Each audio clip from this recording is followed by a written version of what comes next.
Hello and good afternoon. Welcome back at the second edition of Dialogues with Smart City Administrators on the role of policy, people, and innovation for urban water management. This series presented by National Water Mission, Ministry of Jal Shakti Government of India, and supported by Smart Cities Mission and organized by App and News Network. And here we have again diverse uh, areas will be represented today from the northern part of the country to the southern part of the country. But before that, let me introduce to all of you the keynote speaker for this session, our guiding light, if I may say so. We have with us Debashree Mukherjee, Additional Secretary and Mission Director, National Water Mission, Ministry of Jal Shakti Government of India. We welcome you, ma'am. Thank you so much for joining us today. We're also joined by T. Charusree, Commissioner and Chief Executive Officer of Thoothukudi from the state of Tamil Nadu. And we also joined by Dr. T. Arun, Chief Executive Officer of Puducherry Smart City.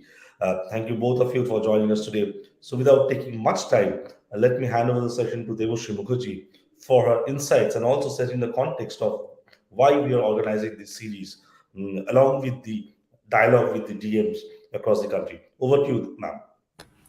Good afternoon. Thank you so much, Abhijit. A very warm welcome to my two young colleagues who are here with us today, and I hope we shall be soon joined by the CEO of the Smart City of Srinagar. It's a great pleasure to have the urban administrators with us. I think most of you know what the National Water Mission does.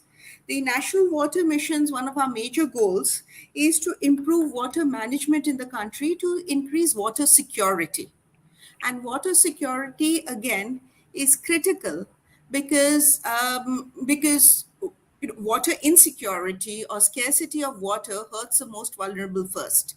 We all understand that as administrators.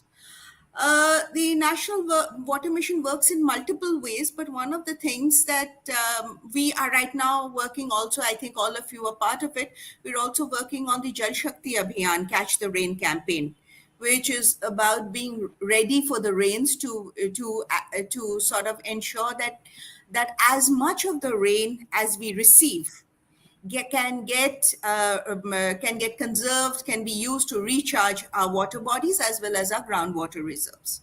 But one of the major things that we do is to increase awareness about water. As the Prime Minister keeps saying, water is everybody's business. Government cannot do it alone, civil society cannot do it alone, citizens cannot do it alone. We all have to come together to improve water management and to ensure equitable access to water. Now, that said, what the dialogues with administrators, because we started off with dialogues with district magistrates, and then we realized that we were missing out a very important segment, which are our city administrators.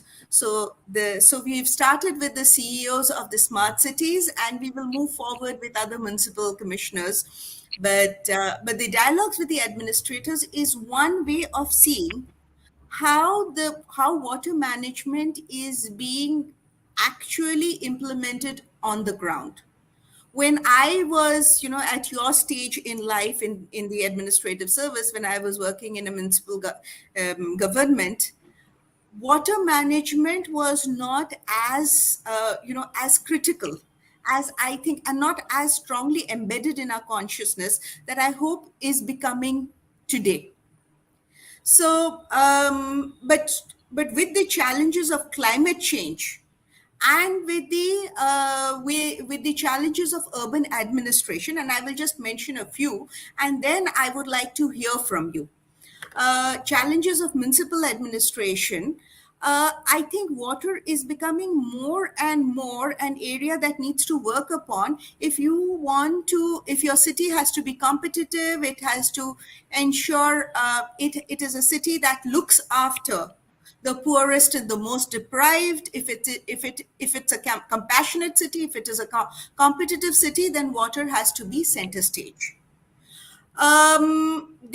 So as I go forward, I'll just flag a few issues, and I shall be really interested in what you have to say, because your experiences, your work actually informs a lot of the understanding of the policy action that we take going forward.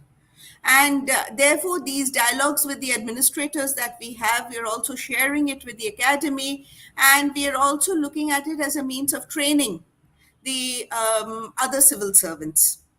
So just flag a few urban issues. All of you must be grappling with this already, but it would be interesting if, if in your presentations you could touch upon some of these. In many cases, water and wastewater management in urban areas is more complex than rural areas.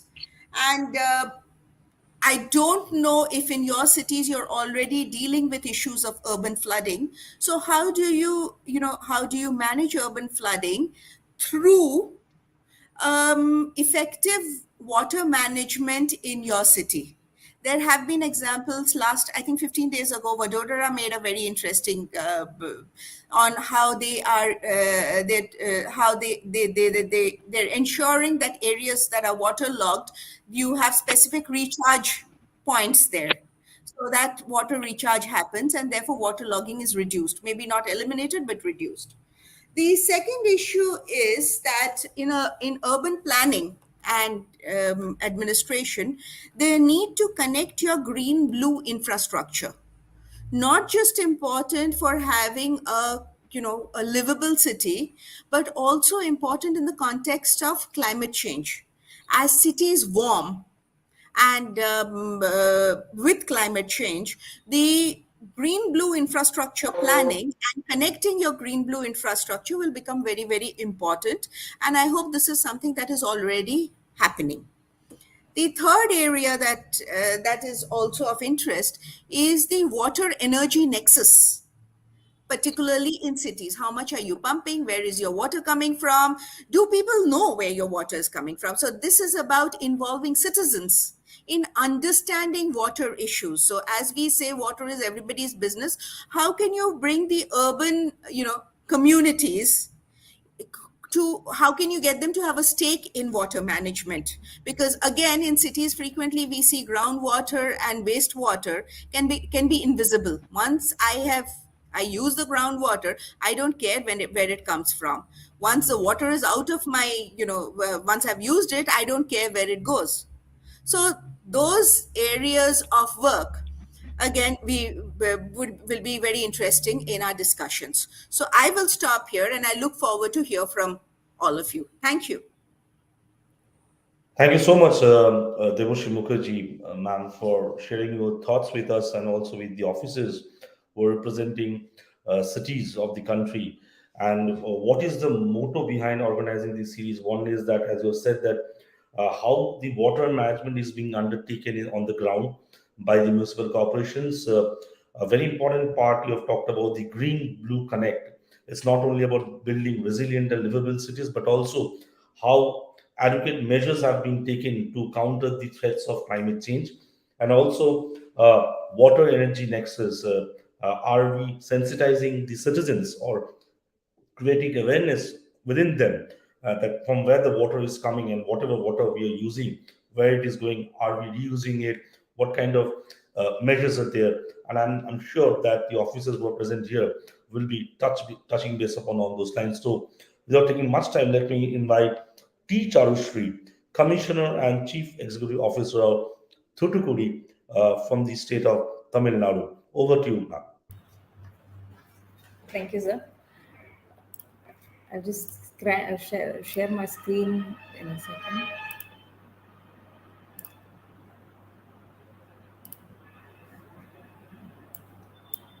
Is my screen visible?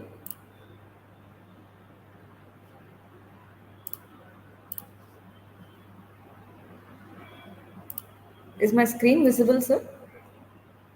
Yes, yes, ma'am. Can you put it on full screen? Yeah. Yes, Charusree, it's visible. Yes, ma'am. Thank you, ma'am, for that introduction. I think most of the topics that we're going to touch in this presentation has already been briefed by you. So, taking through the issues of that we face in the Thoothukudi City Municipal Corporation. So, Thoothukudi is a developing industrial port city that's nested in the southern parts of Tamil Nadu. and we are approximately 5 lakhs in population currently, and we receive most of our rainfall during the northeast monsoons between October to December. And and not just in these 3 months also, the rain comes down, the downpour is in a couple of days.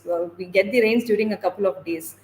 And another interesting fact to note about the geography or the topography of the place is that we have our elevation levels right from 19 meters above the mean level, sea level, to at places where it's 1 meter below the mean sea level. So the draining water through gravity becomes an issue for us.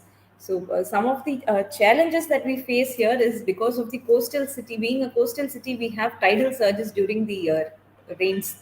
So because of that, we our disposal points get choked up and the water does not drain efficiently. And because, as I mentioned about the elevation, so we cannot, there are places where it is not geographically possible to drain the water based on gravity. And we have a lot of added areas which got added to the corporation way back in 2008, and those did not have a proper master plan or planning in terms of urbanization. So there was a sporadic urbanization, and those added areas don't have proper drain networks. And disposal from those areas into the existing core town becomes a challenge. So as you can see, these are some of the photos from 2015 floods. So this was the year when the entire state of Tamil Nadu had heavy rains, and floods were seen everywhere, right from Chennai down south to Thoothukudi and Kanyakumari. And this is the point of time where we realized that we are also prone to floods, because otherwise Thoothukudi is a city which receives quite scarce rainfall. Though water supply is not a problem because we are dependent on the Tamarabarni River, which is perennial, and our water sources are abundant, but during rains we face such issues. So during 2015, the city was inundated for a couple of weeks, and a lot of pumping out of water had to be done to even reduce the water levels to a couple of feet. And these are pictures of the recent floods which happened in 2021 in the month of December. And when CM had also come down to inspect the flood affected areas. And similarly, we had to bring in a lot of motors, and it was all pumped out. The water was pumped out to remove the stagnation. So the 2015 floods was the point that when we realized that we have to start taking up a very comprehensive approach to our entire stormwater drain networks. Till now, it was thought in terms of small phases where we used to do drain constructions. But 2015, the main cause of floods was water that came into the city from the outer catchment areas, which we had not anticipated. So flooding was by and large because of water which came from the tanks, the system tanks that were abetting the city. So we had to find a solution to stop the water from coming into the city, and then another solution for draining the water that that the rain that occurs within the city itself. So we took up a comprehensive watershed mapping exercise, and then followed by the construction of stormwater drains using various external funded projects, and then water body rejuvenation. We have a STP functional now, and a UGD linkages for sewage management, and we've taken up afforestation activities. So, going into the details of this, so this is how the watershed mapping was done. And based on the watershed mapping, we were able to arrive at 4 phases of integrated stormwater drainage network, so that the entire city is covered and we'll be able to efficiently drain out the water. And once this mapping was done, then we had to start implementing what is on theory or on paper into the field. So luckily, phase one, we were able to get the World Bank funding. So whatever water we were receiving from the outer catchment areas, we were able to construct these drains last year. So it's around 96 crore project, and the water from the outer catchment areas were efficiently drained. So now we are the problem that we have to deal with is only the rain that falls within the city. So the rest of the drain network phase 2 and phase 3 are currently under construction using the smart city mission funds. So it's also ongoing. Last year, unfortunately, we could not finish the works, and so we were still facing urban flooding situations here. So, these projects are nearing completion. Probably this monsoons, we are hopeful that wherever the projects have come up, we will be better placed, and we expect minimal inundation. And the phase 4 project is currently under appraisal. It's under appraisal by the Asian Development Bank. So once phase 4 is also sanctioned, it's up and running, we hope that inundation would not happen in the Thoothukudi City Corporation. And as part of this identifying the stormwater drainage network, we also identified that there were 7 water bodies within the city limits.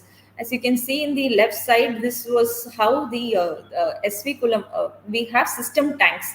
Uh, the river flows into the tank, and then the tanks fill, the surplus water moves to the next tank and eventually drains into the sea.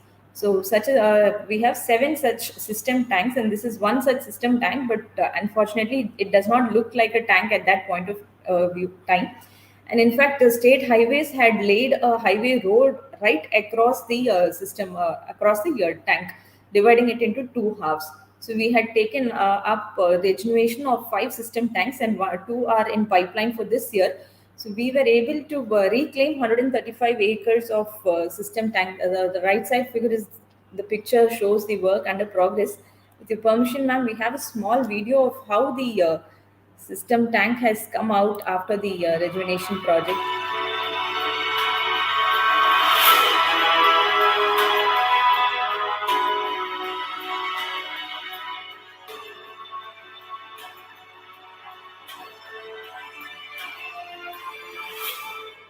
இப்போ வந்து இந்த கம்மா போட்ட பிறகு மழை பெஞ்சா எங்களுக்கு பயம் கிடையாது.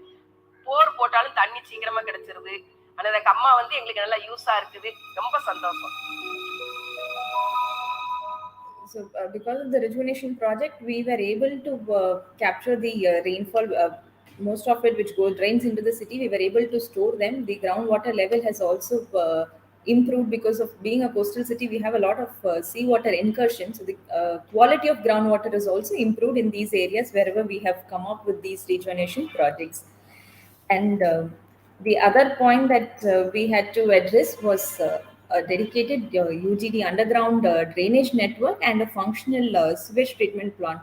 So being flooded every year for around 2-3 months during the monsoons, the sewage problem becomes an issue here.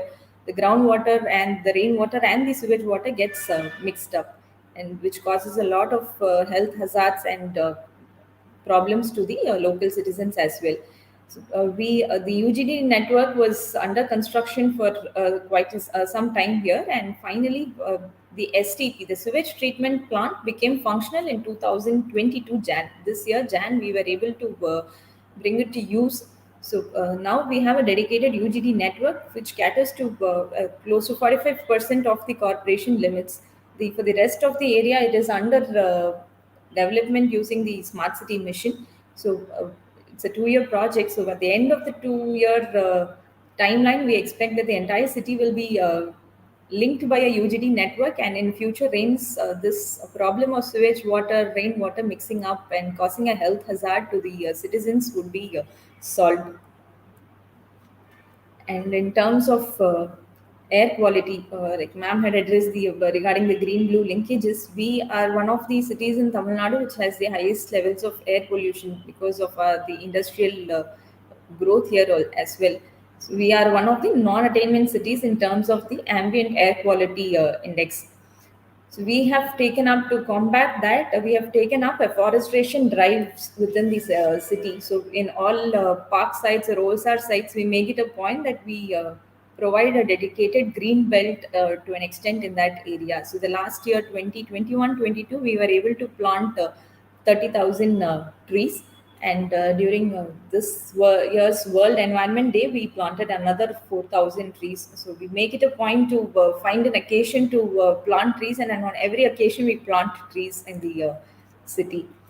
So because of the, to sum up whatever we have been doing, because of the stormwater drainage network that has come up, wherever we had implemented it, we were able to reduce the inundation, the water stagnation to nil levels, or at least to the reduced levels.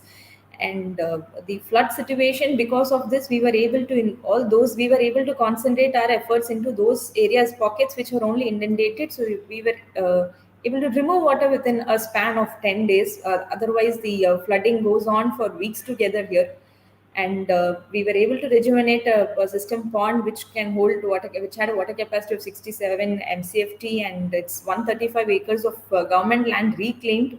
And because of the STP coming up and the UGD being linked to it, we were 25 watts of the corporation is covered by the UGD network, and we hope that we will be able to cover the rest of the corporation also in 2 years' time. And the afforestation drive we are taking up in a big way. So probably we will move out of the non-attainment city tag in a couple of years' time.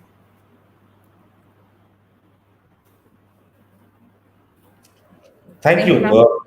Thank you so much, T. Charusree, Commissioner and Chief Executive Officer of Thoothukudi from Tamil Nadu. I'm sure Debashree ma'am will be giving her feedback at the end of the show, like the earlier editions. But as you have said, that the interesting part of the PPT was that you first pointed out the challenges which you're facing, being a coastal city, arid areas, problem of arid areas and disposal points, and how the 2015 flood actually worked as a catalyst uh, to focus on the comprehensive water management and the steps taken thereafter, be it rainwater harvesting, water body rejuvenation, or sewage management.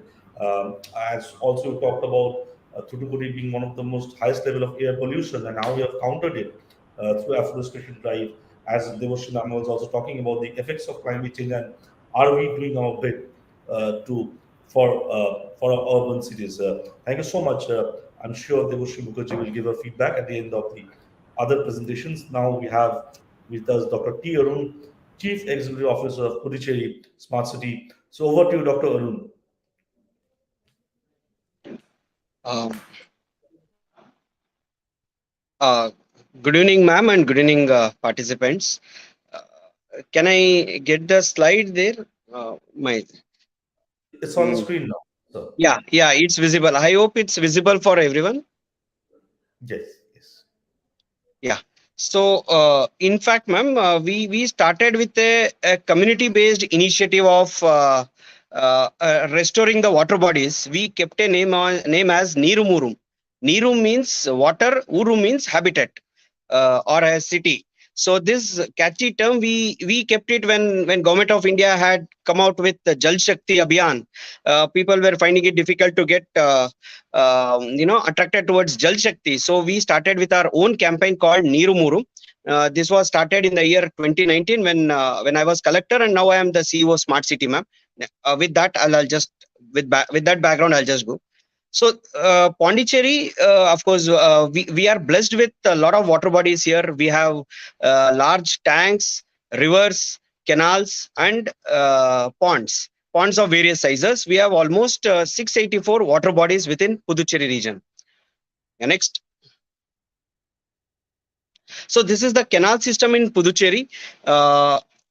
Where you can see a lot of canals, and the second image is with lot of red lights are all the canal system which we are taking up under Smart City Mission. Why we are taking it up, I'll just let you know. Next slide. As I said, we have 694 water bodies, and as per the Jal Shakti ministry, ma'am, Pondicherry is one of the water stressed area. And one more challenge which we face here is the urban flooding. A lot of encroachments are there in Puducherry, and the canals doesn't go. In fact, the French system of canal were so good that all the canals were interlinked and all the water bodies were also interlinked. And at the end, it used to go to the sea. But a lot of encroachments in between, and urban flooding is a very rampant. And every November and December of every year, there would be huge rainfall, and urban flooding would be a big issue here in Puducherry. To address that, we have some of the solutions which we are on the way, and which we will be offering it. Next slide. So we came out with a concept, as initially I told, Neeru Murum. Neerum is water and Urum is habitat, with the main theme as water conservation and rainwater harvesting, renovation of all the traditional water bodies, reuse of water and recharging structures, watershed development, and intensive afforestation. Next. how initially how we did was, we have almost 180 villages. We started surveying each and every village as in our uh, in our field map, in our revenue records. We used to have the in our FMB we used to have the water bodies. So that was each and every water body was surveyed. We were surprised to know that each village were having more than 5 to 6 water bodies of various sizes. So this we were able to get it, and we started with geotagging of these water bodies. Next slide, we'll just show you some photographs. So, and whenever a water body was found, we started displaying a board called a display board with area, with the survey number, with the extent of area, and unique number was given. Like for example, 1111 with each digit indicating a unique feature. So by that we were able to address we were able to map all the water bodies within the district, and specifically each water body was named with geotagging. So we came out with next. So this started some sort of a movement across most of them. So it was more of a convergence and the community movement. So there used to be a lot of temple ponds. So temple ponds were also taken up, were also geotagged. So and temples were forced to restore the water bodies. Most of the next slide. And most of the schools started to my one thing is, there are 2-3 schools which as a college day, as a school day, they started requesting us, please provide us some of the water bodies, we will restore as a school day event. So these were some of the things which was community driven. So that is how our process began. Next slide. Round tables were involved, Rotary Club were involved. Round table had restored 11 water bodies. So most of all the NGOs were involved in this entire thing. And later came up the smart city. Smart city also we convert some of the activities in the smart city. Next slide. So by this efforts with the NGOs and the people, we were able to restore 197 water bodies within Puducherry. And in fact, we converged with Narega also, where 203 kilometers of canals were restored. Under Smart City Mission, we took up some of the canals because, as I said, urban flooding was a major issue. And I'll show some of the photographs in the coming slides. Almost 88 kilometers of canal redevelopment was taken up under the Smart City Mission. So a lot of encroachment removal were done, and many ponds which were lost were able to be recovered in this process. Next slide. These are just some of the photographs. Next. These are some of we can just skip. Next. This was a flat land which became a water body. Next. Next. Next. This is just some of the photographs like temple ponds and other things. Next slide. Next. Yeah. So for this exercise, we came out with a mobile app called Jal ABHILEKHA, that is NEER PADHIVU, that is water records. So we started with the inventory. As in the beginning, I told you, like all the water bodies were surveyed and all. It was we started creating inventory at village level, taluka level, and at the district level. So geotagging was done, and even people were able to come up with the water bodies. They can just download from the app, and also they can even donate for pond, donate for restoring any water bodies. Was also part of this movement with the help of this app. And the app was made in all the 4 languages here. Next. So the outcome of this entire initiative was, as per the Central Groundwater Authority, there were a rise in 15 feet when compared to the previous years. So that was very evident. And this is just a photograph how a flat land has become a water body at the end of it. And it was more of a community movement. And to ensure the sustainability of this event, this entire initiative, we started creating more bunds, some sort of a open gym, some walkway around these water bodies. That was also taken up as this. Next. And with the help, as told in the with convergence with the smart city, almost 88 kilometers of canals were restored so that urban flooding could be addressed. And we have a very recent evidence where there was no in the coming photographs I'll just show you, there were no water stagnation in a very prominent location in Puducherry. Next. So this was the canal development which was taken up under smart city mission. Next. this is a typical, this is one of the water body which lies within the ABD area. This was used more for dumping ground, for using some sort of a dumping and other sort of encroaching and other like dumping the old vehicles. Lorries used to stand. This was a water body when we examined at the village level. So the entire extent was almost 4 hectares. Next. This is called Dobigana Pond. So this was immediately we were able to restore the entire water body within a span of 2 to 3 weeks. Next photo. And under smart city, we are creating some sort of a walkway and other things. So now even we have not completed, but people started moving around in and around this. So we have plans to put some open gym and other kind of things. Good recreation in the center of the city. Next. So this, as I was telling you, ma'am, like this is about the urban flooding. This is one locality in the Indira Gandhi Square. This is a major point in Puducherry. This was every year in the month of November, December, water flooding is a very common thing.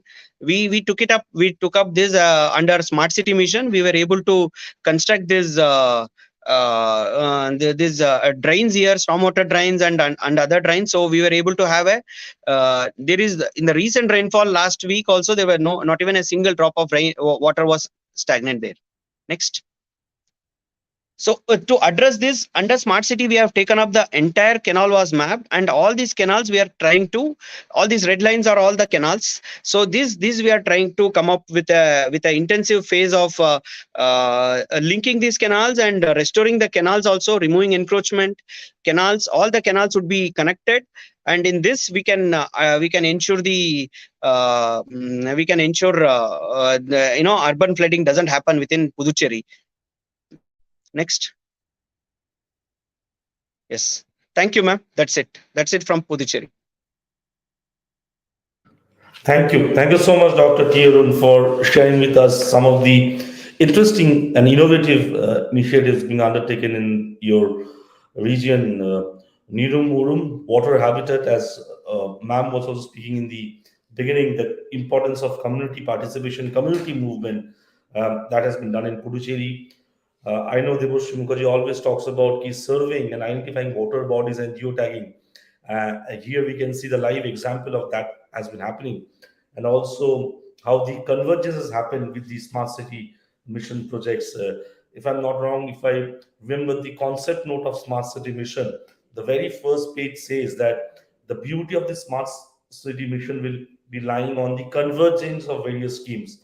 And I think that has been again implemented in Puducherry. Thank you so much. So without taking much time, let's have the expert opinion on this. Let's have the feedback from Debashree Mukherjee, ma'am. Over to you, ma'am. Thank you, Shobhikji. Fascinating. It was great listening to both of you. And particularly today, it's a bit of a coincidence that both the cities that we are speaking to, that we're hearing from, are coastal cities. And coastal water management, particularly in the context of, again, climate change, is something that we haven't paid that much attention to.